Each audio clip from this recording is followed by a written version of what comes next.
हरे राम राम राम हरे हरे. हरे कृष्ण कृष्ण कृष्ण हरे हरे. पुंडलिक वरदा हरी विठ्ठल श्री ज्ञानदेव तुकाराम सद्गुरु श्री ज्ञानेश्वर महाराज की जय. जगद्गुरु तुकाराम महाराज की जय. पंढरीनाथ भगवान की जय. या सत्राची सुरुवात अध्याय क्रमांक 18 आणि श्लोक क्रमांक 62 पासून आपण करणार आहोत. सिद्धांत सांगणारा हा श्लोक असा आहे.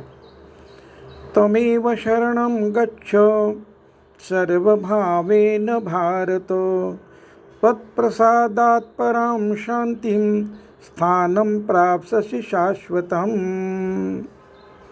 हे भरत कुलोत्पन्ना, त्या ईश्वरालाच सर्व भावाने काया वाचा मनाने तू शरण जा.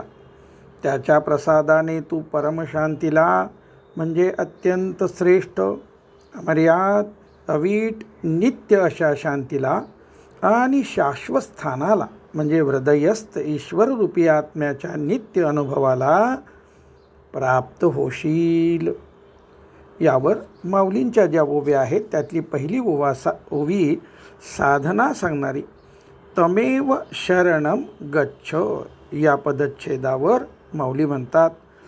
तया अहम वाचा चित्त आंग देवुनिया शरणरीग महोदधी का गांग रेगाले जैसे. 1319. गंगेचे पाणी जसे सर्वांगाने महासागराला मिळते व सागराशी एकरूप होते, तसे मी व माझे यासह अहंकार नामकीर्तनासह वाचा ध्यानाभ्यासासह चित्त सेवेसह शरीर हे सर्व ईश्वराला अर्पण करून शरण जा. गंगा बंगालच्या उपसागराला मिळताना तेथील जमिनीच्या सपाटपणामुळे गंगेचा वेग कमी होतो. तिच्या पात्राचे अनेक भाग म्हणजे ब्रँचेस होतात व अशा रीतीने गंगा अनेक मुखांनी स्वतःला सागरास समर्पित करते. स्वतःचा आधीच कमी झालेला वेग, स्वतःचं रूप, स्वतःचं नाव, स्वतःची पवित्रता ती सागराला समर्पित करून कृतकृत्य होऊन शांत होते. या पवित्र ठिकाणावर गंगासागर हे नाव आहे. गंगा कोणती व सागर कोणता हे कळत नाही, एवढी विहंगम तद्रूपता. माऊली म्हणतात, गंगा जशी अनेक मुखांनी स्वतः सागरास समर्पित करून सागर होते व स्थिरावते अर्थात शांतही होते, त्याप्रमाणे ईश्वरास अहम म्हणजे अहंकार, मी व माझेपणा, वाचा चित्त आणि शरीर अर्पण केलेल्या अवस्थेत स्थिर रहा. पुढचा पदच्छेद तत्प्रसादात पराम शांतीम या पदच्छेदावर अनुभूती सांगणारी पुढची ओवी. मग तयाचेनी प्रसादे सर्वोपशांती प्रमदे कांतु होवुनिया स्वानंदे स्वरूपची रमसी. 1320. सर्वोपशांती. अहम म्हणजे मी व माझेपणा अर्थात अहंकार, वाचा चित्त व शरीर यांच्यासोबत द्रव्याचे वस्तूचे दान दिल्यासारखे एकदाचे देऊन टाकले असे होत नाही. गंगेचा प्रवाह स्वतःला जसा सतत विविध मुखांनी अर्पण करीत राहतो, तसे हे सतत प्रवाही रूपाने अर्पण करावयाचे आहे व ईश्वराला ईश्वराशी तद्रूपता साधावयाची आहे.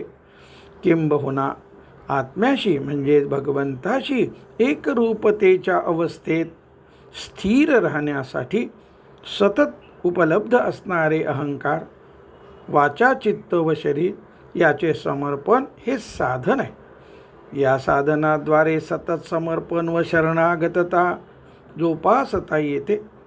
म्हणून माऊली म्हणतात, त्यामुळे मिळत राहणाऱ्या ईश्वराच्या कृपाप्रसादाने अहंकार, वाचा, चित्त यांचा लय जिच्यामध्ये होतो अशा सर्वोपशांतीचा म्हणजे सर्वांगाने शांत, सर्वार्थाने शांत, अर्थात प्रशांत म्हणजेच अमर्याद शांत, पैलतीर नसलेली शांती, निरामय शांती, अथांग शांती, व्यवहारातील शांतीची जिची तुलना शक्य नाही अशा अलौकिक गुणवत्तेची शांती आणि म्हणूनच सर्वोपशांतीचा लाभ होतो.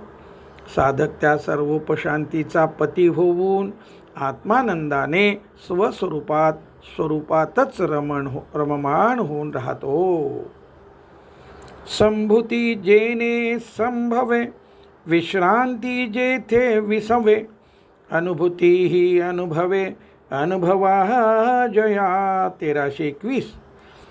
तिये निजात्मपदीचा राव, भोवुनी ठाकसी अव्यवो, म्हणे लक्ष्मी ना हो पार्था तुगा. 1322. पत्नीचा सहवास जसा अखंडित व नित्यत्वाने मरेपर्यंत असतो तशी सर्वोपशांती अहंकार, वाचा, चित्त, शरीर यांच्या ईश्वराप्रती समर्पणाद्वारे लय केल्याने मिळते. या अलौकिक शांतीचा अनुभव विलक्षण असतो व ती अनुभवताना सात्विक धृती खूप उपयोगात येते. क्रमयोगातील विस्तारात याच अध्यायात या शांतीचे स्वरूप उभी क्रमांक 1085 मध्ये आले आहे. अशा शांतीसह स्थिर व सूक्ष्म झालेल्या बुद्धीस ग्रहण होणाऱ्या ससंवेद्य आत्म्याच्या आत्यंतिक अलौकिक पूर्णरूप आनंदाने स्वस्वरूपातच क्रमयोगी रममाण होतो. अशा रीतीने स्वस्वरूपात राहून क्रमयोगी शांती व आनंद प्राप्त करीत असताना निवृत्तीच्या पायावर प्रवृत्ती असे सात्विक व जनहितार्थ असलेले कर्म, जगद्रूपाने साकार झालेल्या ब्रह्माची अर्थात ईश्वराची सेवा करीत राहतो. जीवनमुक्ताच्या अनुभवाचे विज्ञान माऊली आता सांगतात.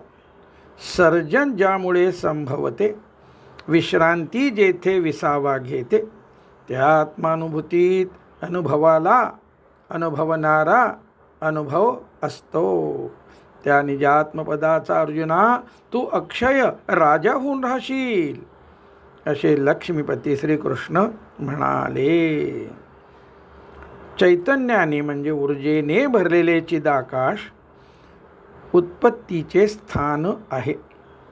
स्वस्वरूपात राहून आनंद व शांती अनुभवताना चैतन्याने म्हणजे ऊर्जेने भरलेले नामरूपरहित चिदाकाश अनुभवास येत राहते. चिदाकाश चित्तातील आकाश चिंतनरहित चित्ताचा आकाशासारखा अनुभव येत राहतो. आकाश म्हणजे नामरूपरहितता, विचारशून्यता, pure internal thoughtless words and formless space full of energy. हे चैतन्याने भरलेले व अनुभवास येणारे चिदाकाश सर्व उत्पत्तीचे उत्पत्तीस्थान आहे. या चिदाकाशामुळे चिदाकाशाद्वारे सर्व उत्पत्ती म्हणजे सर्जन म्हणजेच क्रिएटिव्हिटी संभवते. कुठल्याही प्रेरणेची निर्मिती होऊन तिचे आकार घेऊ शकणे तसेच जेथे संभवते ते हे स्थान. अशा रीतीने माऊली म्हणतात. त्याचप्रमाणे सर्जन जेथे व ज्यामुळे संभवते अशा त्या चैतन्याने भरलेल्या चिदाकाशाचा, अशा त्या आत्मस्थितीचा साधक अक्षय राजा होतो. चिदाकाशाच्या अनुभवाद्वारे लेखकास आलेल्या सर्जनशीलतेचा अनुभव या ठिकाणी नमूद केलेला आहे. सर्वांनाच या चिदाकाशाच्या क्षमतेचा म्हणजे कारनाम्याचा अत्यल्प अनुभव आलेला असतो. जसे किल्ली खूप शोधली, सापडली नाही. किल्लीचा विचार सोडला आणि लगेच आठवले आणि किल्ली सापडली. लेखकाने शासनात वरिष्ठ अधिकाऱ्याच्या जागेवर काम करतानाचे जे महत्त्वाचे प्रस्ताव तयार केले, आदेश परिपत्रके काढली. त्यावेळी आदेश परिपत्रक प्रस्ताव टाईप झाल्यानंतर सही करण्यापूर्वी कागद काही मिनिटे, कधीकधी 1-2 तास बाजूला ठेवायचा. चिदाकाशाचा अनुभव घ्यायचा. कधी मोठी त्रुटी तर बहुसंख्य वेळास अत्यल्प सुधारणा आपोआप जाणीवीच्या कक्षेत यावयाच्या. कॉम्प्युटरच्या काळात दुरुस्ती सहज शक्य. दुरुस्ती करून आदेश पारित करायचा. ज्या दिवशी काम त्या दिवशी पूर्ण. पण चिदाकाशाच्या अनुभवानंतर अशी लेखकाची कार्यपद्धतीच झाली होती. चिदाकाशाची अनुभूती कुठल्याही प्रस्तावाला, संकल्पनेला म्हणजे डिझाईन वेगळाच आयाम देऊन जाते. हा अनुभव लेखकास अमरावती येथे मुख्य अभियंता म्हणून बदलीवर गेले असताना प्रकर्षाने आला. मंजूर होऊन कंत्राटदार नेमून मोठ्या ग्रामीण नळ योजनांची, एका योजनेत 124 गावे, 85 गावे आणि 60 गावे अशा योजनांची कामे नुकतीच म्हणजे काही महिन्यापूर्वी सुरू झाली होती. योजनेतील सर्व गावांचे पाणी एकत्रितपणे धरणातून पंप करून एकत्रितपणे मोठ्या जलशुद्धीकरण केंद्रात शुद्ध करून तेथपासून योजनेतील प्रत्येक गावापर्यंत पाईपलाईन टाकून, प्रत्येक गावात टाकी बांधून पुन्हा पाईपलाईन टाकून सर्व लहान मोठ्या गावांना, प्रसंगी शहरांना शुद्ध पाण्याचा पुरवठा करावयाचा होता. सारांश: प्रत्येक योजनेची व्याप्ती मोठ्या प्रमाणात होती.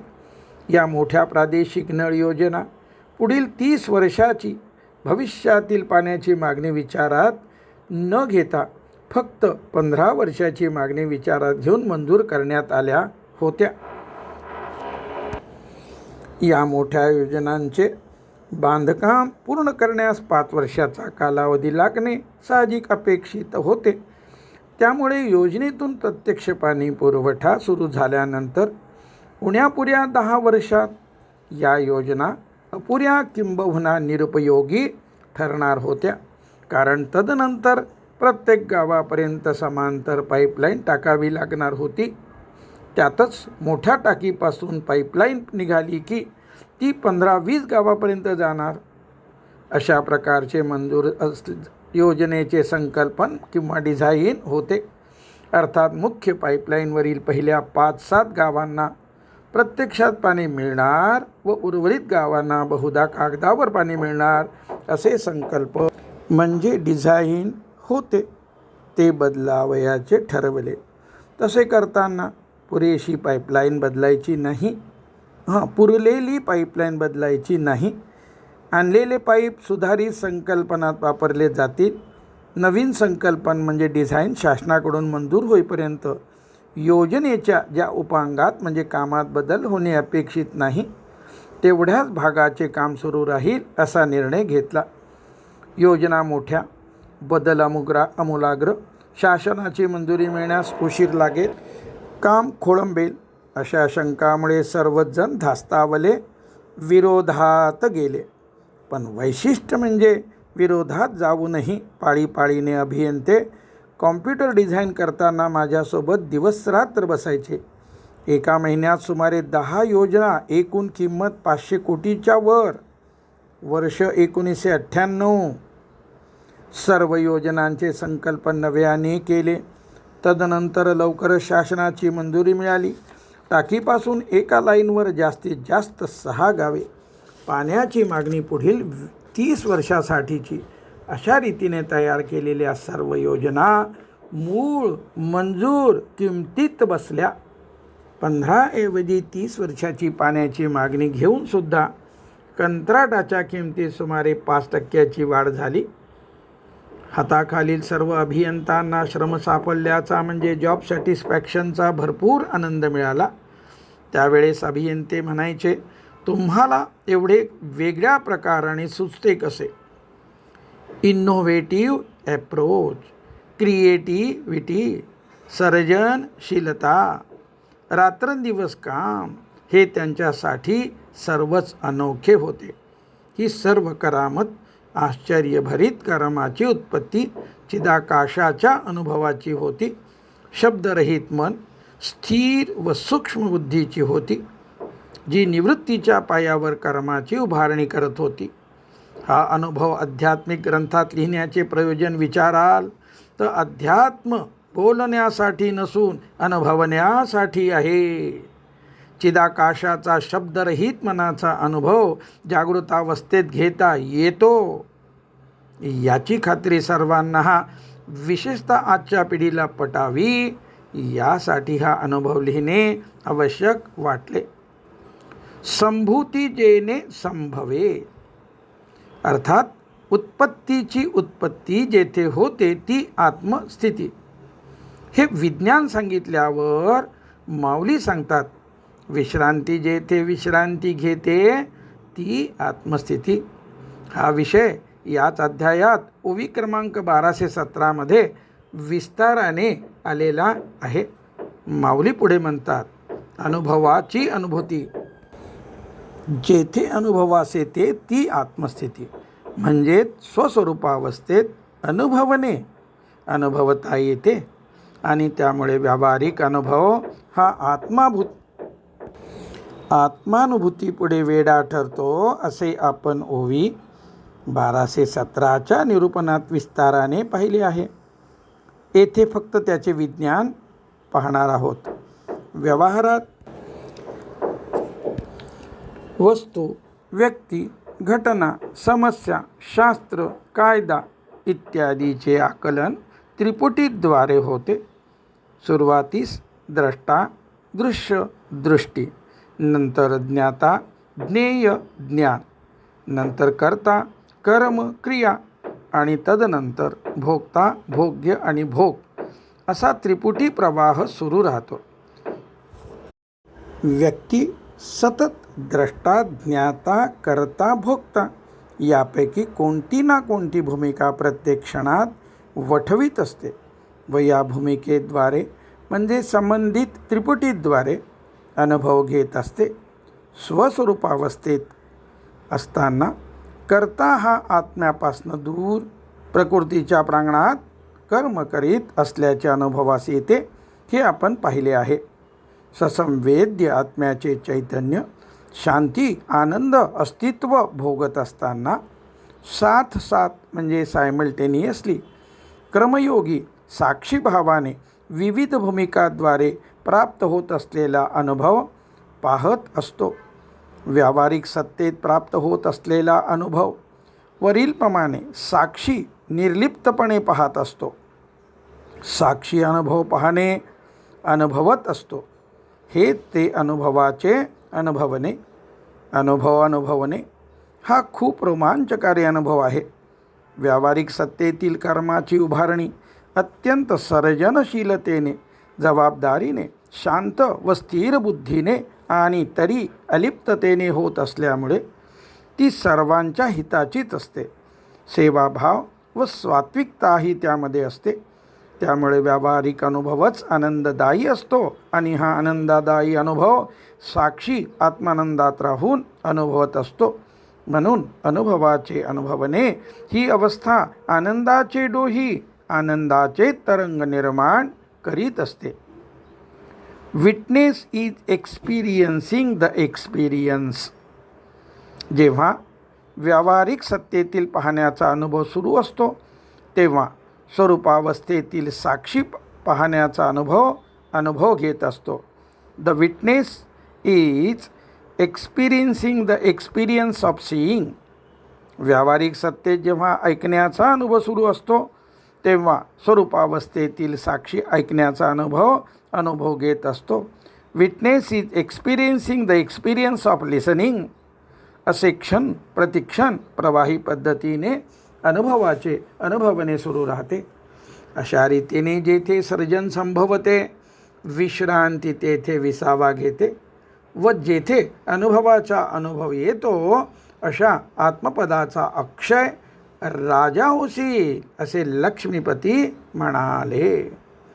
वरील अनुभवामागे असलेला सिद्धांत स्पष्ट होण्यासाठी अध्याय क्रमांक 12 आणि ओवी 155मध्ये माऊली काय म्हणतात ते आपण त्यात जे फार मोठं विस्तृत विवेचन आहे त्यातला काही भाग आपण या निमित्ताने या ठिकाणी पाहूया. ओवी अशी आहे.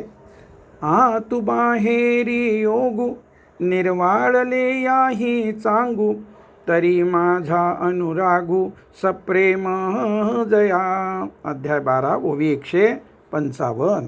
आणि यावर चिंतन करताना आपण अध्याय क्रमांक 15 आणि त्यातील काही ओव्यांचा त्यावेळेस चिंतन केलं होतं. त्यातली ओवी क्रमांक 541 ती आता आपण पाहू आणि अर्थ या ठिकाणी पाहून पुढे 543 ते 548 या ओव्यांचाही अर्थ पाहणार आहोत. एरवी न बोलनेची बोलणे जेथीची सर्वणे निवा जानने काहीच न होनी होणे जे वस्तू गा. 541 अर्थ वस्तुतः न बोलणेच म्हणजे शब्दरहित होण्यानेच ज्याचे वर्णन होते. काहीही न जाणणे म्हणजे वृत्तीरहित होणे हेच ज्याच्या जाणण्याचे साधन होय. काहीही न होणे म्हणजे करता भोगता न होणे त्रिपुटीरहित होणे हेच ज्या परमात्म्याचे म्हणजे आत्म्याचे असणे होय.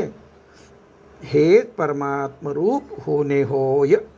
व्यवहारात सर्व जाणणे हे वृत्तीद्वारेच म्हणजे शब्दाद्वारेच होत असते व त्याविरुद्ध वृत्तीरहित शब्दरहित होण्यानेच आत्मा अनुभवास येत असतो. पुढची ओवी 543 आपण पाहणार आहोत. अर्थ असा आहे. सूर्याचे बिंब दिसते, पाण्यातील प्रतिबिंबही दिसते, पण बिंब व प्रतिबिंब यांच्या दरम्यान प्रभा दिसत नसली तरी तिचे अस्तित्व असतेच असते. अथवा नाक व फूल यांच्या दरम्यान दिसत नसले तरी सुगंधाचे अस्तित्व जसे असते.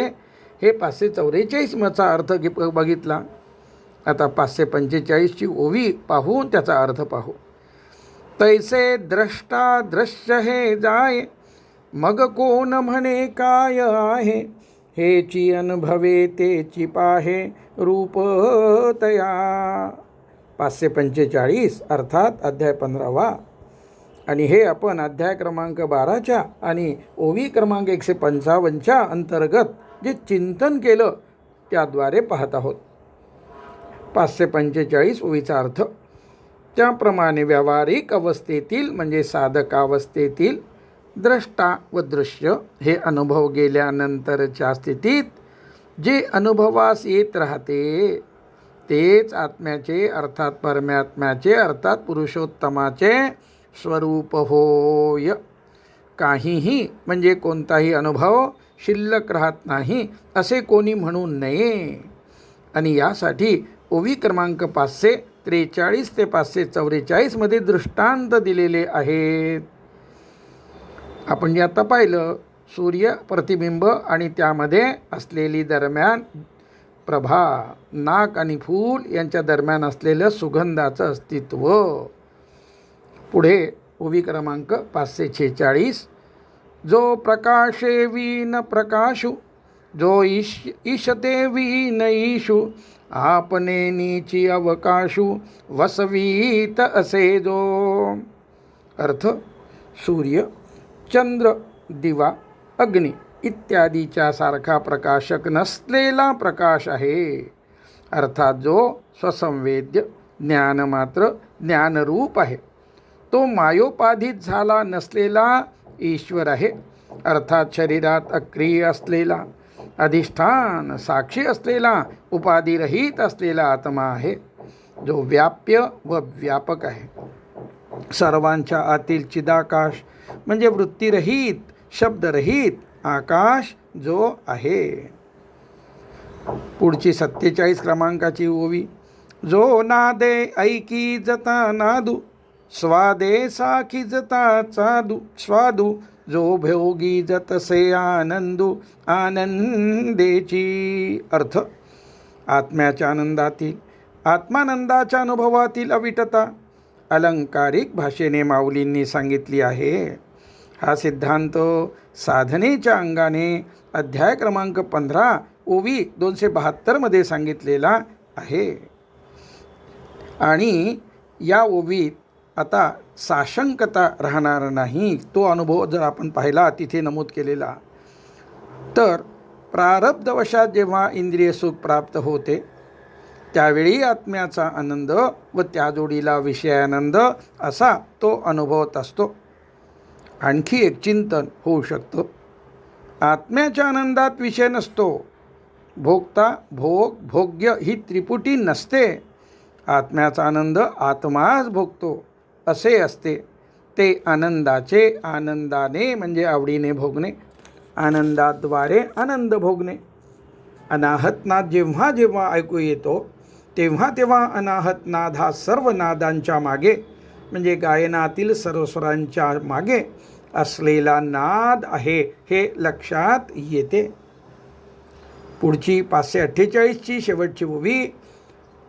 सुखाशी सुख जोडिले, जे तेज तेजासी सापडले, शून्यही बुडाले, महाशून्यही जिये. अर्थ मागील ओवीत सांगितले अनुभव स्पष्ट करताना माऊली म्हणतात, या अनुभवात सुखास सुख जोडले जाते, आत्मानंदास विषयानंद जोडला जातो. जसे तेजामध्ये तेज मिसळले जाते, विषयानंद हा सुद्धा आत्मानंदाचा ब्रह्मानंदाचा आविष्कार असल्याचे कळत जाणवत राहते. या अनुभवापूर्वी साधकावस्थेत जी जगत सत्यत्वाची प्रतीती होती ती संपते व त्या महाशून्याशी स्वतःमधील चिदाकाश एकरूप असल्याचे जाणवते. श्लोक क्रमांक 62 वरचं चिंतन माऊलींनी जे केलं ओव्याद्वारे ते आपण पाहिलं. पुढे आता श्लोक क्रमांक 63. इति ते ज्ञानमाख्यातं गुह्याद् गुह्यतरं मया, विमृशेत दशेशेन यथेच्छसी तथा कुरु. गुह्याहून गुह्यतर असे हे ज्ञान मी तुला सांगितले, त्याचा पूर्णपणे चांगल्या प्रकारे विचार करून मग तुला जसे हवे तसे कर असं भगवंतानी अर्जुनाला सांगितलं आहे. आता यावर चिंतन करताना माऊली सुरुवातीला गीतेची महानता सांगतात. ओवी क्रमांक 1323 ते 25 मध्ये गीतेची महानता माऊली अगोदर सांगतात. हे गीता नाम विख्यात, सर्व वाङ्मयाचे मथित, आत्मा जेने हस्तगत रत्न होय. 1323. हे ज्ञान गीता या नावाने प्रसिद्ध असून सर्व वाङ्मयाचे सार आहे, ज्यामुळे आत्मरूपी रत्न हस्तगत होते. हातात घेतलेल्या रत्नाप्रमाणे आत्मा अनुभवाला येतो. अध्याय क्रमांक 18 आणि ओवी क्रमांक 1235 आणि 36 यामध्ये अध्याय क्रमांक 7 आणि त्यातल्या ओवी क्रमांक 2चं वर्णन आलेलं आहे. त्या या निमित्तानं आपण पाहूया. याच अध्यायातील ओवी क्रमांक 1235. भानुभूषिता प्राचिया सतेजा दिशा आगवीया, तैसी शास्त्रेश्वरा गीताया सनाथे शास्त्रे. पूर्व दिशा सूर्याने अलंकृत झाली असता सर्व दिशा तेजाने युक्त होतात, त्याप्रमाणे सर्व शास्त्रांत श्रेष्ठ असलेल्या या गीताशास्त्रामुळे बाकीची सर्व शास्त्रे सनाथ आहेत. या आधीच्या ओवी सांगितल्याप्रमाणे सर्व शास्त्रांच्या म्हणजे सर्व मार्गांच्या सर्व प्रश्नांच्या उत्तरासाठी एक छत्री आधार देणारे हे गीताशास्त्र आहे. हा आधार लाभल्यामुळे इतर शास्त्रे सनाथ झाली आहे, अन्यथा ती पोरखी म्हणजे आधारहीन झाली असती असा भावार्थ. यथार्थ आत्मविश्वास माऊली व्यक्त करतात पुढच्या ओवीत. हे असो येणे शास्त्रेश्वरे, मागा उपाय बहुवे विस्तारे, सांगितला जैसा करे घेवो ये आत्मा. 1236.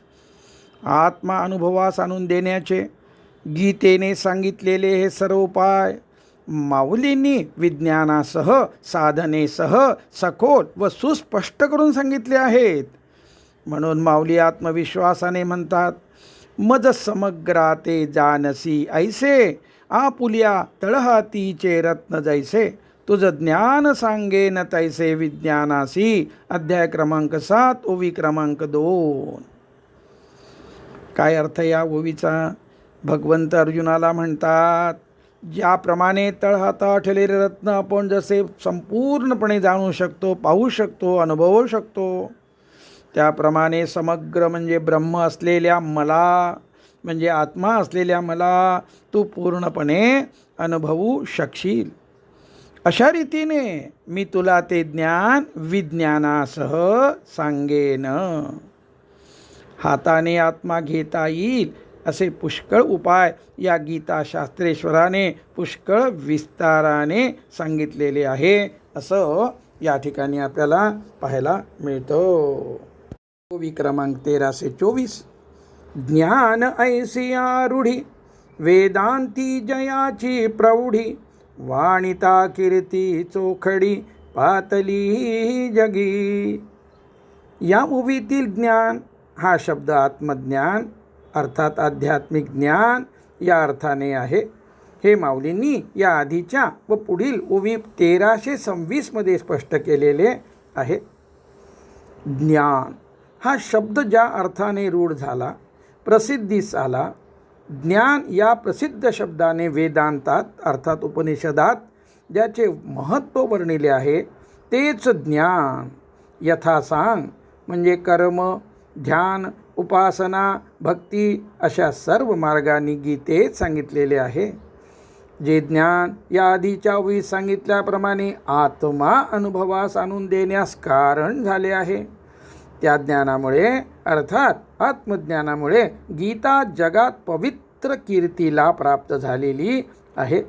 ज्ञान या रूढ झालेल्या शब्दाचे स्वरूप माऊलींनी अध्याय क्रमांक 13 ओवी क्रमांक 168 ते 176 मध्ये विशद केलेले आहे. त्या ओव्याचा अर्थ प्रस्तुत अध्यायात ओवी क्रमांक 529 वरील विवेचनात आणि परिच्छेद 2 ते 6 मध्ये दिलेला आहे. ते परिच्छेद आपण आता पाहणार आहोत. सिद्धांत सांगणारी ओवी. तरी अर्जुना गाते पुढे, सात्विक ज्ञान चोखडे, जयाच्या उदयी ज्ञेय बुडे, ज्ञाते निशी. 529. अर्जुना, ज्या ज्ञानाच्या उदयात ज्ञातेपणासह ज्ञेय नाहीसे होते ते खरोखर शुद्ध असलेले सात्विक ज्ञान होय. सात्विक ज्ञान अध्याय 13 आणि श्लोक 6. आत्मानुभूतीपूर्वी सर्व क्षेत्र ज्ञाता, ज्ञान, ज्ञेय या त्रिपुटीद्वारे अनुभवास येत असते. आत्मज्ञानाच्या परोक्षानुभूतीनंतर ज्ञातेपणासह ज्ञेय नाहीसे होते अर्थात त्रिपुटी संपलेली असते व त्रिपुटीरहिततेने आत्म्याचा अनुभव येत राहतो. ज्ञानाचे हे स्वरूप माऊलींनी अध्याय क्रमांक 13 श्लोक 6 वरील ओवी 168 ते 176 मध्ये विशद केलेले आहे. हा श्लोक 6 आत्म्यापासून भिन्न असलेल्या क्षेत्राचे वर्णन करणारा आहे व हे क्षेत्र आत्म्यापासून भिन्न असल्याचे ज्याद्वारे अनुभवास येते ते ज्ञान असा हा संबंध आहे. श्लोक 6चा अर्थ पुढीलप्रमाणे. इच्छा, द्वेष, सुख, दुःख, स्थूल देहाचा पिंड म्हणजे शरीर, चेतना म्हणजे प्राणशक्ती आणि धृती या विकारासहित अनात्म असलेले हे क्षेत्र संक्षेपाने सांगितले गेलेले आहे. अध्याय 13 श्लोक 6. वर सांगितलेले सर्व विकार क्षेत्राचा प्रकृतीचा भाग आहेत. इच्छा, द्वेष, सुख, दुःख हे विकार द्वंद्वात्मक आहेत. बोध झाल्यावर म्हणजे आध्यात्मिक ज्ञानाची अपरोक्षानुभूती प्राप्त झाल्यावर अर्थात क्षेत्राशी म्हणजे शरीराशी संबंध विच्छेद म्हणजे संगम त्यक्ता झाल्यावर इच्छा आणि द्वेष समाप्त होतो. सुख दुःख म्हणजे अनुकूल प्रतिकूल समजत राहते पण अंतःकरणात विकार आवेग उत्पन्न होत नाही. शरीराशी जोपर्यंत तादात्म्य असते तोपर्यंत विकारोत्पन्न होतात.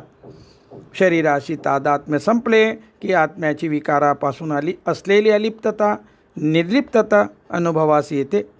म्हणून माऊली म्हणतात, इच्छा, द्वेष, सुख, दुःख इत्यादी विकारासहित असलेल्या क्षेत्राच्या बंधनातून मुक्त करण्याविषयी उदार असलेले ज्ञान म्हणजे काय? आता ज्ञानाची व्याख्या काय ते ऐक, असं अध्याय 13 आणि ओवी मध्ये 961 मध्ये सांगितलेलं आहे. आता बोध जागृत होण्यापूर्वीची अवस्था पुढील प्रमाणे असते.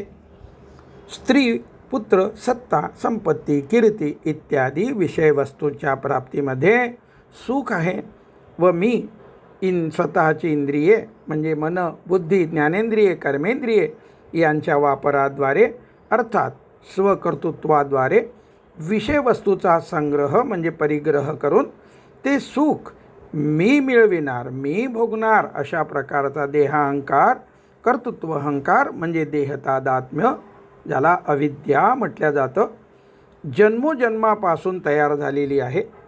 हे देहतादात्म्य आत्म्याच्या आनंदाचा अनुभव प्राप्त होऊ देत नाही. म्हणजेच पारिभाषिक शब्दात अविद्येची आवरण शक्ती नित्य प्राप्त असलेल्या आत्म्याच्या अनुभवास आवृत्त करीत असते. त्यामुळे राग म्हणजे इच्छा, द्वेष, सुख दुःख, अनुकूल प्रतिकूलादी द्वंद्वाचाच अनुभव येत राहतो. सारांश, अविद्येचे आवरण नष्ट करणारे ज्ञान हे आत्मानुभूतीचे आणि त्याद्वारे द्वंद्व निवृत्तीचे साधन आहे. म्हणून भगवंत अध्याय 10 श्लोक 32 मध्ये म्हणतात, सर्व ज्ञानामध्ये म्हणजे शिक्षण, अनुभव, कला इत्यादीद्वारे प्राप्त होणारे ज्ञान विचारात घेता आध्यात्मिक ज्ञान माझी विभूती आहे. सुरुवातीस परोक्ष असलेले व अंतिमतः परोक्ष होणाऱ्या आध्यात्मिक ज्ञानाचे स्वरूप माऊली अध्याय क्रमांक 13 ओवी क्रमांक 168-167 मध्ये स्पष्ट करतात. अशा या आध्यात्मिक ज्ञानाची व्याख्या करतात त्या ओव्या आपण आता पाहणार आहोत आणि अर्थ समजून घेणार आहोत. ओवी 168 अशी आहे. जया ज्ञानाची रिगवणी अविद्ये उणे आणि जीवा आत्मया बुझावणी मांडोनी दे. 168 अर्थ. ज्या ज्ञानाचा अंतःकरणात होणारा प्रवेश अविद्येची आवरण शक्ती क्षीण करतो, देहतादात्म्य म्हणजे जीवभाव कमी करतो आणि त्याद्वारे साधकाच्या बुद्धीची मांडणी मी ब्रह्म आहे अशी करतो. अर्थात साधकाच्या ठिकाणी अहम ब्रह्मास्मी हा ब्रह्मैक्य भाव शब्दरूप वृत्तीद्वारे जागृत होतो. पुढची ओवी. जे इंद्रियांची द्वारे आडी प्रवृत्तीचे पाय मोडी जे दैन्याची फेडी मानसाचे. सुरुवातीस आत्म्याचे शब्दज्ञान म्हणजे माहिती, परोक्ष ज्ञान होते. हे ज्ञान शब्दाद्वारे बुद्धीस कळत असते, वृत्तीद्वारे त्रिपुटीद्वारे समजत असते, ध्यानादी अभ्यासाद्वारे मनातील शब्द समतो व साधका स्वसंवेद्य आत्मा स्वतःच्या ठिकाणी अनुभवासी येतो. आत्म्याच्या ज्ञानाची अपरोक्षानुभूती सुरुवातीस बंद डोळ्यांनी ध्यानावस्थेत असताना येते. जे ज्ञान इंद्रियाची द्वारे बंद करते म्हणजे मी भोगतो हा भोक्तृत्व अहंकार संपविते, इच्छापूर्ती प्रित्यर्थ कर्माकडे होणाऱ्या प्रवृत्तीचे पाय मोडते म्हणजे कर्तृत्व अहंकार संपविते, मनाचे सुखाच्या बाबतीचे दारिद्र्य नष्ट करते म्हणजे आत्म्याचा अवीट निरुपचार आनंद मिळवून देऊन मनाची सुखप्राप्त्यर्थ दीनता, धडपड, बहिर्मुखता संपविते. पुढची ओवी 170. द्वैताचा दुकाळू पाहे साम्याचे सुयाने होये जया ज्ञानाची सोये ऐसे करी. 170. जे ज्ञान द्वैताचा दुष्काळ अनुभवते. राग, द्वेष, सुख, दुःख इत्यादी द्वंद्वे अभावानेच अनुभवास येत असल्याचे पाहते. ध्यान, वैराग्य, विवेकादी साधना सिद्धीस गेल्यानंतर अद्वैताचा म्हणजे ब्रह्मसाम्याचा सुकाळ होतो. सर्वं खल्विदं ब्रह्म या ज्ञानाची अपरोक्षानुभूती येते. जे ज्ञान अशा रीतीने अंतिम ध्येयाच्या प्राप्तीच्या सर्वश्रेष्ठ पुरुषार्थाची सोय करून देते. सोपेपणाने जीवन मुक्तावस्था प्राप्त करून देते. 171वी ओवी अशी आहे. मदाचा ठावोची पुसे, जे महामोहा ते ग्रासी, नेदियाप परो ऐसी भाष उरो. जीवनमुक्तावस्थेतील वरील मुख्य अनुभवाचे स्वरूप माऊली आता पुढील प्रमाणे स्पष्ट करतात. त्या ज्ञानाची प्राप्ती उन्मत्तपणा पुसून टाकते. म्हणजे आत्मानुभूतीपूर्वी शब्दज्ञानाच्या प्राप्तीमुळे आलेला मी ज्ञानी आहे असा जो मद होता तो आता संपलेला असतो. अध्याय क्रमांक 2 आणि ओवी क्रमांक 151 परिच्छेद 4 मध्ये या गोष्टीचं विवरण अत्यंत चांगल्या पद्धतीनं सांगितलेलं आहे. या महामोहाला म्हणजे अविद्येला अर्थात मायेला नाहीसे करते. हा आपला, हा परका ही भाषा संपविते. 172वी ओवी अशी आहे. जे संसाराते उन्मुळी, संकल्प पंकु पाखाळी, अनावरा वेटाळी, ज्ञेयाते जे. जे ज्ञान संसाराला म्हणजे देहतादात्म्य, जीवभाव, अविद्या, माया यांना मुळासकट उपटून टाकते. संकल्परूपी चिखल धुवून टाकते. मनात इच्छा, आशा, अपेक्षा येणे बंद होते. अमर्याद असलेल्या ब्रह्माला ते व्यापते. ओवी क्रमांक 173. जयाचे नी उजाळे, उघडती बुद्धीचे डोळे, जीवू दोंदावरी लोळे, आनंदाचिया. जे ज्ञान अनुभवास आले असता प्राण पांगळा होतो. मन शांत झालेले असल्यामुळे श्वास मंद होतो. ज्याच्या सत्तेने जगातील व्यापार चालतात म्हणजे अधिष्ठान असलेल्या आत्म्याच्या सत्तेने व्यक्ती ज्ञानेंद्रियाद्वारे ज्ञान संपादन करण्याचा व्यवहार करते. त्या ज्ञानाच्या प्रकाशाने बुद्धीची दृष्टी उघडते आणि जी आत्मानंद अनुभवात लोळतो सहजतेने स्वरूपस्थितीचा आनंद प्राप्त करीत राहतो. 174 ओवी आहे, तिचाही अर्थ यामध्ये आलेला आहे. ती ओवी अशी आहे. ऐसे जे ज्ञान पवित्रेक निधान, जेथ विटाळले मन चोख कीजे. आता 175वी ओवी वाचतो आणि नंतर आपण अर्थ पाहू. आत्मया जीव बुद्धी, जे लागली होती क्षयव्याधी, ते जयाची या सन्निधी निरुजा करी.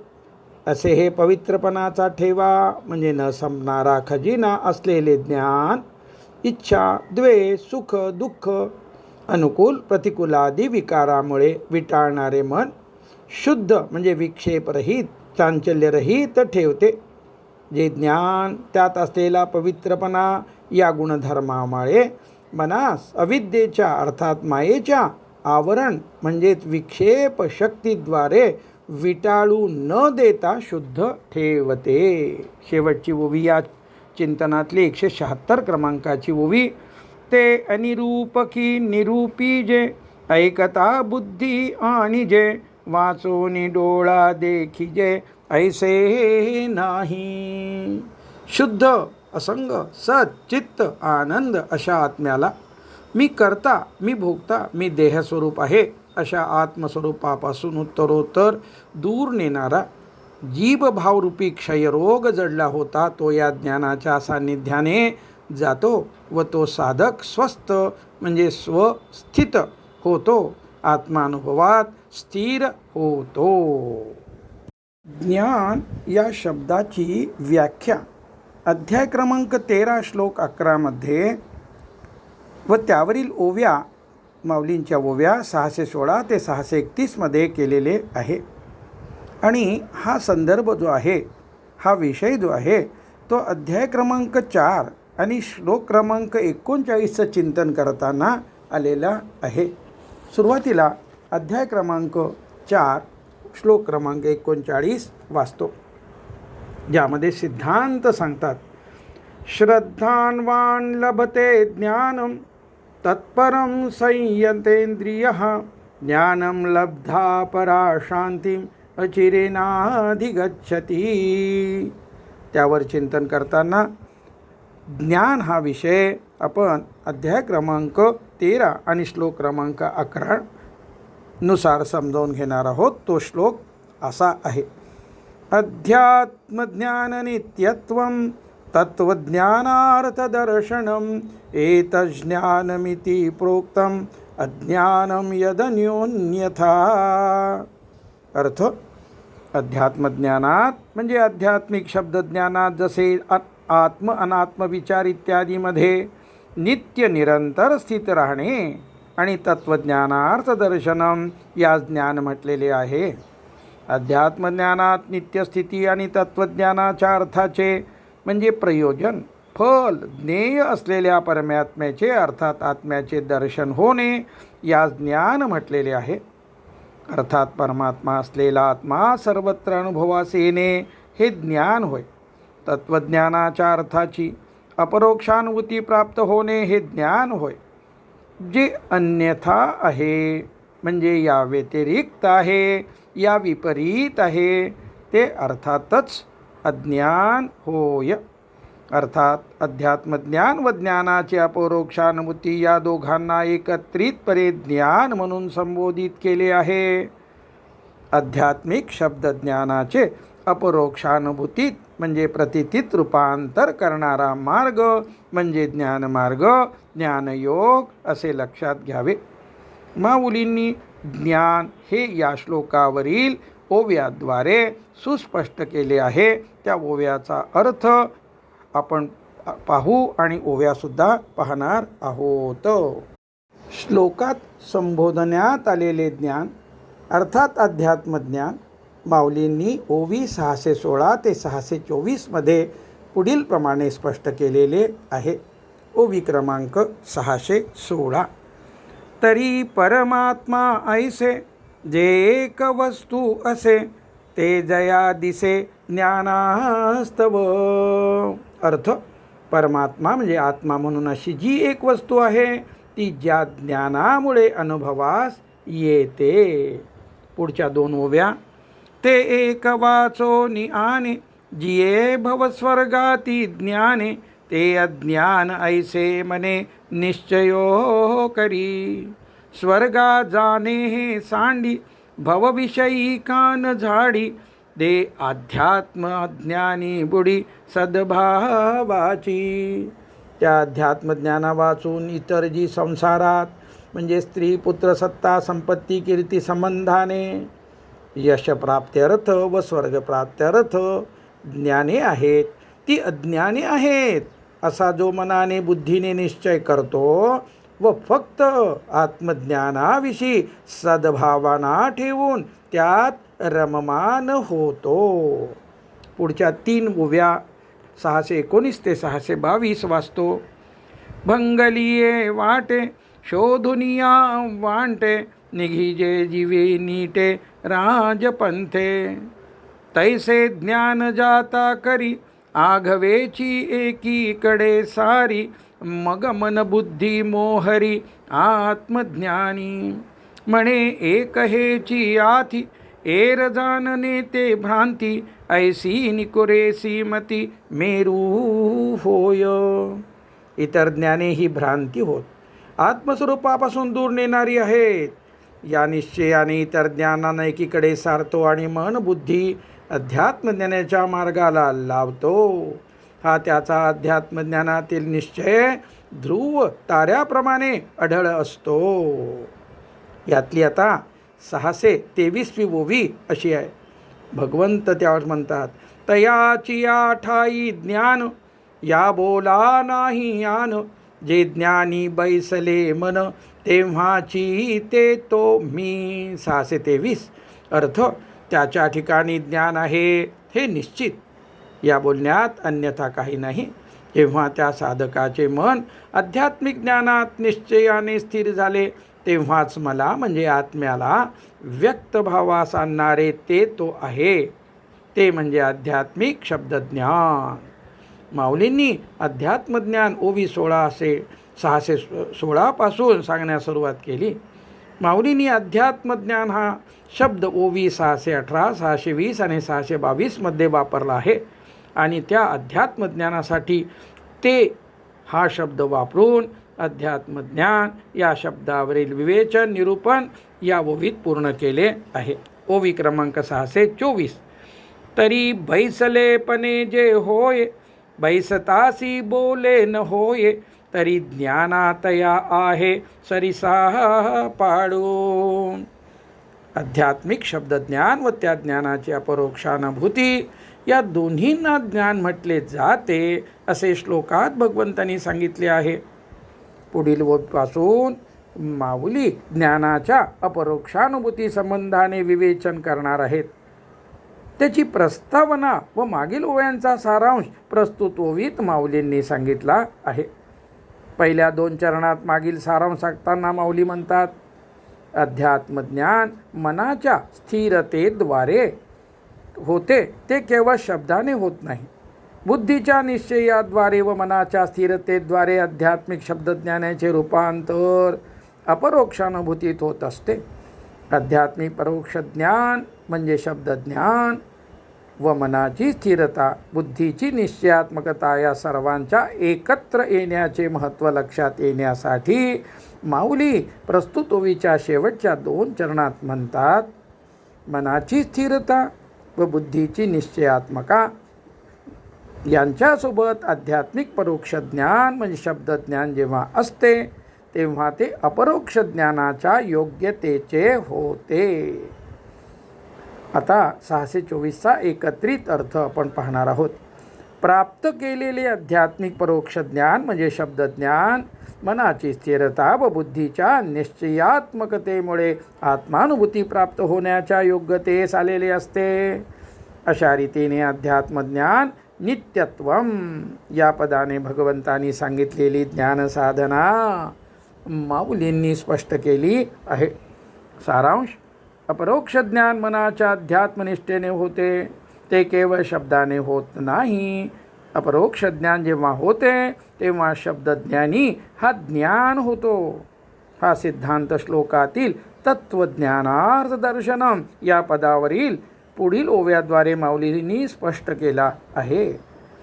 शुद्ध तत्वज्ञानापासून जे एक फळ प्राप्त होते, ते फल म्हणजे ज्ञेय म्हणजे आत्मा अर्थात परमात्मा म्हणजे ब्रह्म होय.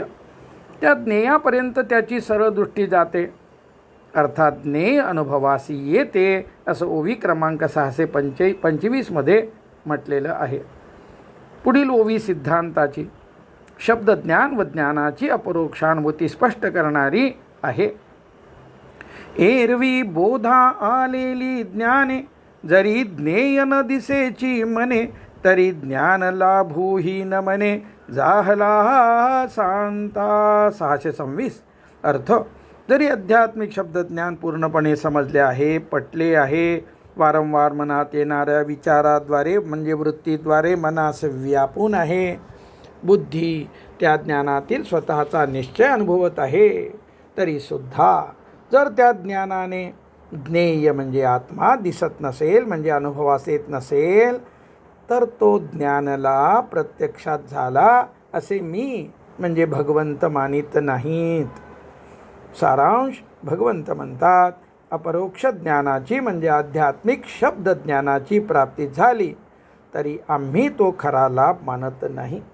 निव्वळ परोक्ष ज्ञान ही मोक्षप्राप्ती नाही, किंबहुना ज्ञान लाभ झालाच नाही असा त्याचा अर्थ होतो.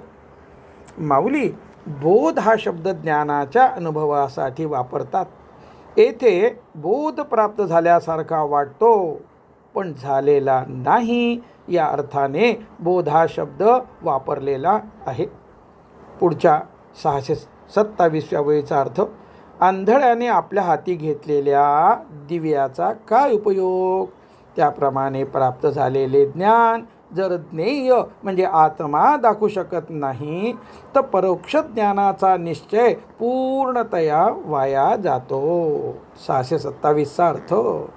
पुढे, जर ज्ञानाच्या प्रकाशाने अज्ञानाने म्हणजे अविद्येने आवृत्त असलेल्या ब्रह्मतत्वापर्यंत म्हणजे आत्म्यापर्यंत बुद्धीची दृष्टी पोचलीच नाही, बुद्धी आत्मरूप होऊन आत्मा अनुभवास आलाच नाही, तर परोक्ष ज्ञान रूप वृत्ती ही ज्ञेयाविषयी अजून आंधळीच राहिलेली आहे. हा विषय शिवसूत्रामध्ये एकूण फक्त 3 प्रकरण आहेत आणि सूत्र आहेत त्यात 76. शिवांनी पार्वतीस आध्यात्मिक उपदेश केलेला आहे. त्यातील 2 सूत्रे म्हणजे प्रकरण 1 सूत्र 2, प्रकरण 3 सूत्र 2 अशी आहेत. ज्ञानम बंधः अर्थ, परोक्ष असलेले आध्यात्मिक शब्दज्ञान हा बंध आहे. अमृतानुभव प्रकरण 3 आणि ओवी 16 आणि 17 सुद्धा हे सांगितलेलं आहे. हा परोक्ष ज्ञान रूप वृत्ती प्रवाह, विचार प्रवाह सत्वगुणाद्वारे बांधून ठेवतो.